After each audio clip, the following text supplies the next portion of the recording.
Alright, in this video, we'll discuss the safety operations of our DeWalt drill driver and our DeWalt impact driver, along with the safety precautions that goes along with it. First of all, we're going to start out by putting on our safety glasses. Now, when it comes to the use of our DeWalt drill driver, our cordless drill driver, we know that it has a battery that goes into it. For in here, to be safe, we will put the battery in after we put our bit in. So in looking at the drill, you have your reverse and your forward switch. So when you're holding it, if you're holding it like this, then you can press forward, or on this side with your thumb you can press reverse. That is if you're right-handed. If you're left-handed, you do the opposite, pressing the forward and the reverse. Okay? In the middle there is a neutral, which nothing happens. It does not even allow you to press the trigger in. It's like a safety. Okay, we went over our forward and reverse along with the trigger. On top, you have your second gear along with first gear. These are just gears that allows the drill to have more torque, and of course in first gear than it does in second gear, but second gear allows it to go faster. Here you have your clutch, and you can operate it by spinning it around. Of course, we had it set on maximum. The only thing this does is allows you to be drilling, and while you're drilling, it would stop the spinning of the drill once it reaches a certain tightness. So it allows you to set the depth of every screw the same if you wanted to use that. Here you have the chuck. This is a keyless chuck.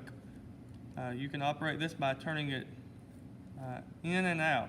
So right now I'm making the chuck bigger, versus if you tighten it the other way, it makes it smaller. So to put this drill bit in here, I would open up the chuck, insert the drill bit, and then you would tighten the chuck down. You want to hold the bottom and tighten it as much as you can so that this bit is secure.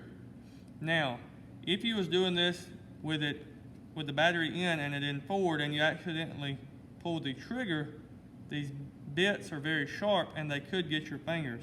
So that's why you want to make sure that it's in neutral and the battery is out, and you can tighten it down. I know that some people use the forward button to be able to tighten it with the battery in, but for safety precautions we're not going to do that. So to take this out, you would do the opposite. You turn the chuck to loosen it, then you could take that bit out.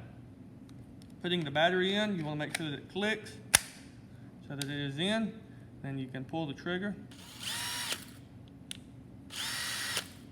Now, when drilling a hole with this drill bit in, you want to make sure that you hold the bit as straight up and down as possible, unless you're trying to drill the hole at an angle. So once you get it where you want it, you can just simply pull the trigger. Now notice I'm not pulling the trigger very fast. Sometimes when you start, the slower you pull it, or the more you press down in the back, the better it will stay on the mark that you've done it.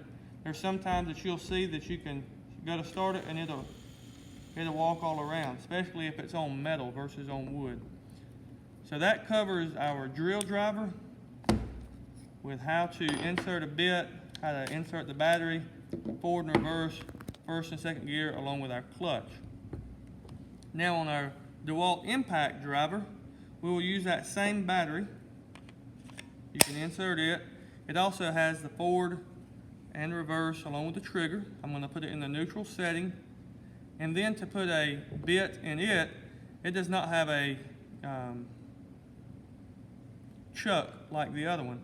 You simply insert the bit and it holds it in where it does not move. To take the bit out, you would pull this out and then pull the bit out. So you have this little piece here that you pull in and out to remove the bit. Now, when it comes to using this drill to actually put a screw in, this is a Phillips screw and a Phillips bit, you want to make sure that you do not pull the trigger all the way. You want to pull the trigger very slowly when you start, and it has gears here. You want to make sure that it's probably in third gear. These gears here just slow the speed down. So you see first gear, speed, versus third gear, speed.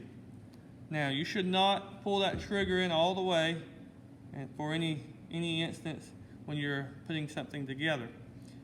So you notice I'm holding this screw between my pointer finger and my thumb. Now if I pulled this trigger very fast, the threads would eat into my skin, would tear my skin up. So that's why we talk about not pulling the trigger very fast, along with it doesn't help your screw get in. Now notice if my screw is like this, I should not have my drill over here trying to screw this screw in, or over here, or here, or here. I should make sure that the screw and the drill are both lined up together. So I'm going to hold the screw, and then I'm going to pull the trigger very slowly. Now, it has started into the wood. Once it's started, you can push down on the back of the drill, applying pressure. That will keep it from slipping like this. You push down the back, you notice it goes in a lot easier. To remove that screw, you'd put the drill in reverse and take the screw out. That covers the usage of both of our DeWalt drills, our impact and our regular drill driver.